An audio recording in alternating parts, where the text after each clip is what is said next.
Hi అండి. ఇంకో మంచి డిజైన్‌తో అయితే మేము ముందుకొచ్చాను. ఇది ఒక పట్టు చీర అనమాట. ఇది నేను 2 ఇంచెస్ అయితే పెట్టుకుంటాను.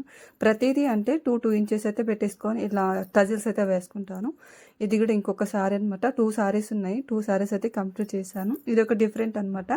చాలా సింపుల్‌గా ఉంటది. ఎలిగెంట్‌గా అనమాట. చాలా బాగుంటది. నీట్‌గా అయితే ఫినిషింగ్ అయితే చాలా బాగా వస్తది. మనం ఈజీగా అయితే రోజుకు 2, 3 అయితే వేసుకోవచ్చు అనమాట. అంత బాగుంటది. ఓపికను బట్టి అంతే.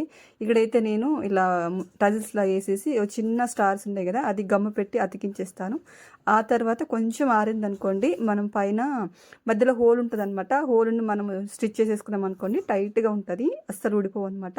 చాలా సింపుల్గా ఉంటుంది కానీ చూడడానికి చాలా బాగుంటుంది అనమాట. ఈజీగా చూస్తున్నారు కదా ఎంత బాగున్నాయో. నేను 2 కలర్స్ అయితే యాడ్ చేశాను, blue and pink. Same sorry అలా ఉంది. ఇంకొక సారీ మాత్రం ఇదనమాట. ఇది సేమ్ అయితే యాజ్ ఇట్ ఈజ్గా అయితే సేమ్ శారీ కలర్ అయితే యూజ్ చేశాను అనమాట. అంతే. ఈ 2 సారీస్ అయితే అయిపోయినాయి. ఎలా ఉందనేది